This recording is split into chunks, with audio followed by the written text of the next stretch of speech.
Cabinda quer ser independente. Embora não faça fronteira terrestre, Cabinda é uma das 18 províncias de Angola.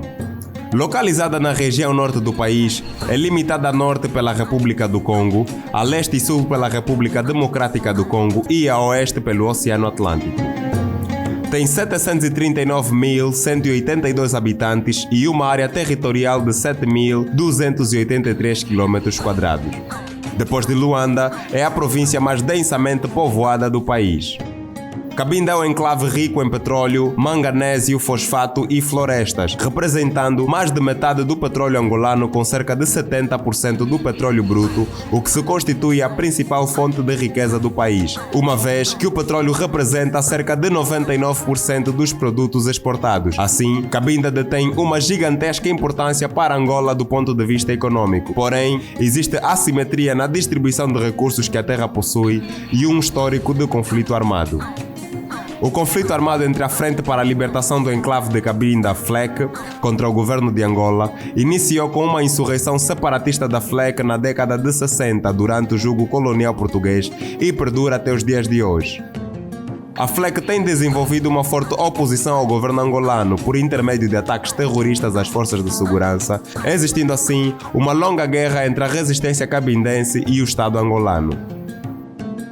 A Frente para a Libertação do Enclave de Cabinda, FLEC, é uma guerrilha separatista e movimento político que luta pela independência de Cabinda, criada oficialmente no congresso que se realizou de 2 a 4 de agosto de 1963, ainda antes da independência de Angola. Ao longo dos anos, dividiu-se e multiplicou-se em diversas facções. Ela resulta da fusão de 3 organizações, denominadamente o Movimento para a Libertação do Enclave de Cabinda, de Luiz Ranque Franque, o Comitê de Ação da União Nacional de Cabinda, de Nzita Tiago, e a Aliança Nacional de Mayombe, de Antônio Sozinho.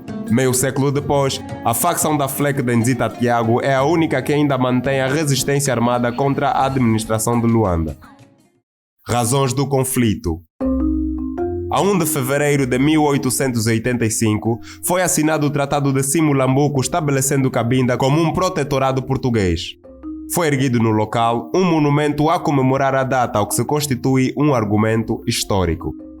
Os Acordos de Alvor de janeiro de 1975 formalizaram o direito da colônia portuguesa de Angola a ascender à independência, o que incluíram no espaço territorial angolano o enclave de Cabinda, tornando esta numa província angolana, mas Cabinda passou a constituir território angolano e a população local não assistiu a esta transferência de poder de portugueses para angolanos, o que não teve uma boa aceitação, pois os cabindenses deixavam de estar dependentes de um povo para ficarem dependentes de outro que se encontrava na mesma situação de Cabinda enquanto colônia portuguesa em África, o que motiva os cabindenses em obterem uma autonomia administrativa, em vez de serem anexadas por este país como uma das suas províncias. Historicamente, Cabinda chegou a declarar a independência durante a Guerra Colonial Portuguesa, de 1961 a 1974.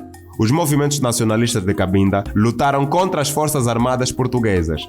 Depois da Revolução de 25 de abril de 1974 e com a queda da ditadura portuguesa, a independência foi oferecida a todas as antigas províncias ultramarinas, incluindo Angola. A FLEC alega que o enclave era um protetorado português, tal como definido no Tratado de Simulambuco, assinado em 1885, e não parte do território angolano, e formou um governo provisório que proclamou a independência do território de Portugal a 1 de agosto de 1975. Porém, Angola nunca aceitou esta declaração. A FLEC tentou tomar o poder em Cabinda, apoiada por Mobutu, mas acabou por ser reconquistada por soldados do MPLA, juntamente com os poços de petróleo em alto mar, com o apoio das tropas cubanas, e concluiu rapidamente contratos com companhias americanas especializadas na extração de petróleo, entre novembro de 1975 e janeiro de 1976. Angola, representada pelo MPLA, não abdicou do controle sobre Cabinda e a FLEC continua com a luta pela independência com ações de guerrilha. Em reconhecimento pela sua contribuição para a economia nacional, Cabinda recebe um bônus do governo central estimado em 25 milhões de dólares. Cabinda tem recebido uma parte dos programas de investimentos sociais que as empresas multinacionais de petróleo que atuam em Angola são obrigadas por contratos a conceder, mas, de acordo com os próprios cabindenses, são poucos os benefícios tangíveis oriundos da produção de petróleo ou dos programas de investimento social das empresas multinacionais. Outra consequência nefasta são as ofertas de oportunidades de emprego por parte da indústria de petróleo se comparadas à riqueza que produz. Pouco se tem feito para que se implemente medidas significativas para desenvolver uma indústria secundária em Cabinda com base na extração de petróleo. As receitas das províncias são administradas pelo governo central, que coleta todas as receitas em Luanda antes de designá-las às províncias. A única refinaria de petróleo em Angola está localizada em Luanda e o combustível para os veículos de Cabinda precisa ser trazido da capital. Frequentemente há escassez de combustível e esta é uma das fontes de descontentamento entre os cabindenses, juntamente com o custo de vida em Cabinda, que está entre os mais altos em Angola, uma vez que as importações para a província devem ser trazidas por avião de Luanda ou por caminhões que atravessam as fronteiras da RDC e da República do Congo. A outra razão que está na base das revoltas é a falta de aplicabilidade dos direitos humanos aos cidadãos cabindenses, pelas detenções arbitrárias, torturas e maus-trato dos detidos, bem como a negação da liberdade e circulação em algumas áreas e a privatização do direito de greve e manifestação. Tentativa de paz. Até 2004, as Forças Armadas angolanas ainda cometiam violações dos direitos humanos contra os civis, inclusive execuções extrajudiciais, prisões, detenções arbitrárias, tortura, violência sexual e restrição à liberdade de movimento de civis. Em 2006, foi celebrado um pacto entre o governo de Angola e o Fórum Cabindês para o Diálogo FDC, chamado Memorando de Entendimento para a Paz e a Reconciliação da Província de Cabinda. Em consequência deste entendimento, os efetivos militares da FLEC foram aquartelados e, a 6 de janeiro de 2007, alguns destes elementos foram incorporados nas Forças Armadas angolanas e na Polícia Nacional.